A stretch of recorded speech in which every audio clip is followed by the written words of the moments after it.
अलीकडेच कानपूरच्या पनकी भागातील हायवेवर घडलेल्या प्रकाराने सर्वांना थक्क केला आहे। या घटनेचा व्हिडिओ सध्या सोशल मीडियावर वेगाने व्हायरल झाला असून यातील गोष्टींमुळे इंटरनेटवर चर्चेला उधाण आलं आहे।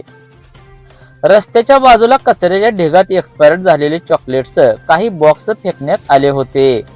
आता एक्सपायर्ड म्हणजेच निश्चितच ते चॉकलेट्स खाण्यायोग्य नाहीत।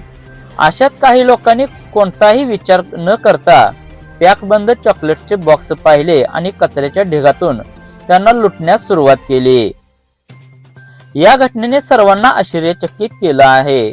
फुकटचं मिळालं की लोक वाईट गोष्टींनाही कसं जवळ करतात ते यावेळी दिसून आलं आहे।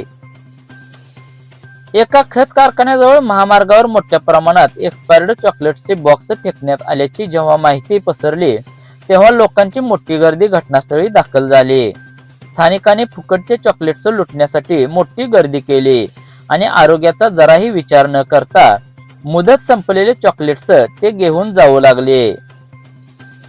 या घटनेचा व्हिडिओ व्हायरल होताच पोलीस आणि अन्न सुरक्षा विभागाने या प्रकरणाचे गांभीर्य लक्षात घेऊन तपास सुरू केला आहे।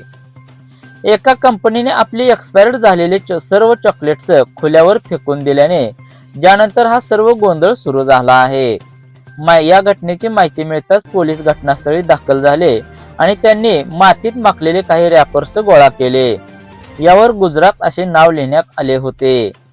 पोलीस प्रशासनाकडून या सर्व घटनेची माहिती अन्न आणि औषध विभागाला देण्यात आली। त्यानंतर हे कोणत्या कंपनीने निष्काळजीपणा केला आहे हे शोधणे आता सुरू केले आहे। या घटनेचा व्हिडिओ सोशल मीडियावर व्हायरल करण्यात आला आहे। अनेकांनी कंपनीच्या निष्काळजीपणावर टीका व्यक्त केली असून लोकांच्या मानसिकतेवरही आपली प्रतिक्रिया व्यक्त केल्या आहेत।